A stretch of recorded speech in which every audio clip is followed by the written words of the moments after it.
on my second day of work, exactly 3 years ago, I was invited to sit in on the presentations of the 3 finalists. It was a sleepless night for me the night before, because I thought, what if we choose an architect that I don't want to work with? What if we choose an unbuildable, unrealizable design? Happily, Chris McVoy and Stephen Hall's design was far and away the most impressive of those that were presented. It seemed buildable, it seemed elegant, beautiful, it seemed to solve a lot of problems that we didn't even know we had. Working on this project a long time, and it's an enormously exciting moment today because not only are we unveiling it, but we're breaking ground in a few months. So I want to talk about the project. This was a competition between 10. They all were obedient and built this 10-story parking garage, and we said, you shouldn't do that. It's like a train going down a track. Right now you have a choice you can make.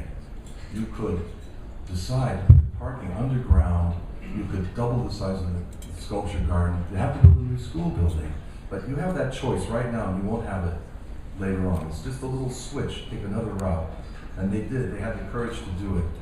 These are the 5 ideas, basically, to make an integral campus experience. That's the main thing, that big choice of not building a 10-story parking garage, of putting the parking underground and having forever the possibility to expand basically in all directions. Porosity, the 7 gardens that connect the different layers of our main building, a luminous canopy, the idea of natural light, circulation, which Chris McVoy is a genius on, and we did at the Nelson Atkins Museum over a number of years in development, and architecture is a complementary contrast. So that first sketch, and actually I think you have that on the table, that's the key idea, that this is a campus, and it's quite large. I mean, the exhibition space now will be larger than the Museum of Modern Art. The thing that's different, though, is here, it's a campus, it's a total experience.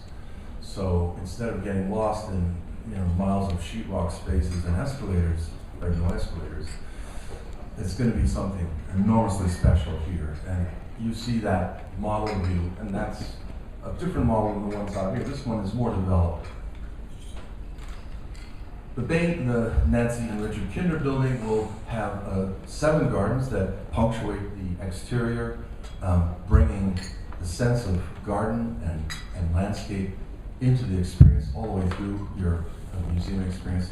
The building will absolutely have enormous inspiration in natural light. I imagine the Houston sky, the big Texas sky, very big, somehow pushing down, like cloud shapes pushing down and warping the roof, and where the roof cracks, the light slides in on that curved surface.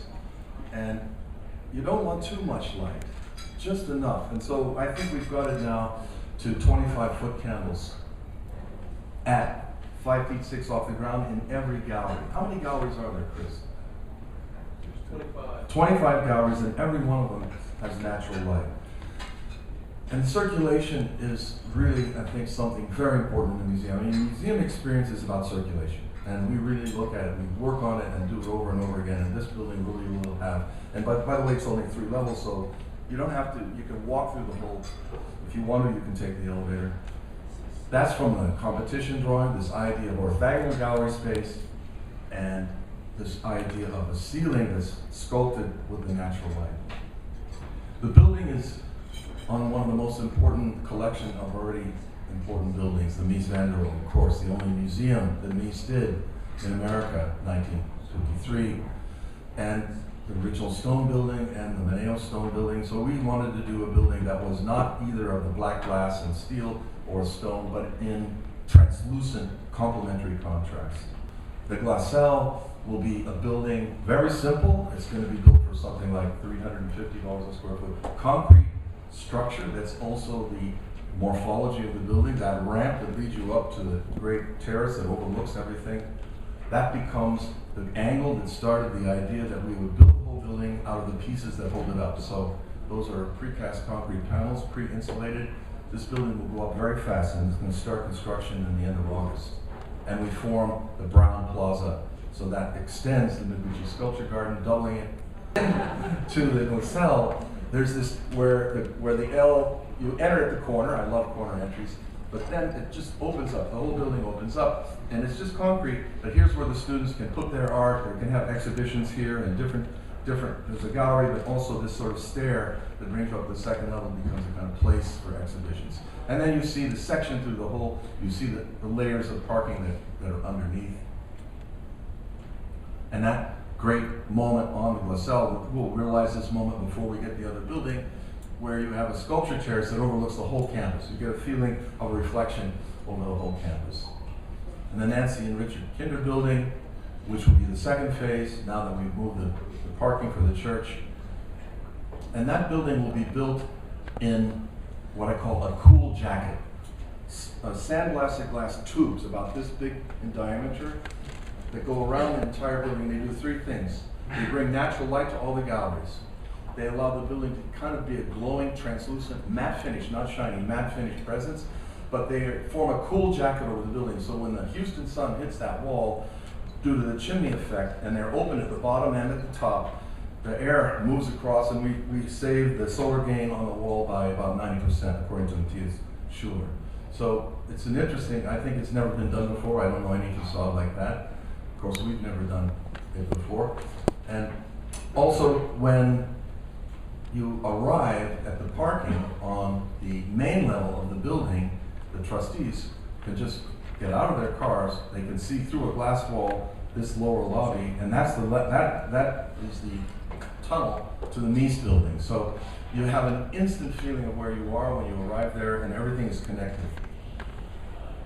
And then when you come up that one level, there's a forum space that connects all three levels of the new museum. And that forum space, of course, can be full of art. So that's up to the curators. There's one of the gardens that view out from the cafe, which will have food better than Persei. Larger portions, for sure. And there's a great view, and we've negotiated this with the people from the Noguchi Foundation to be able to take one of those walls away so that we can open that view up to the Noguchi Sculpture Garden. And that main arrival garden has a real centering effect on the whole campus. And you can walk all the way up, and then at the top you have that luminous canopy lighting the space. So the movement through this place will be something very joyful. I always think that architecture in a way is like a piece of music. It's a series of overlapping perspectives in space that unfold in time. A building has to be more when you go in it than when you look at it. An old professor of mine said that. I think that, I'm still teaching at Columbia University, but that's a very important detail, not a detail. That's what architecture is about.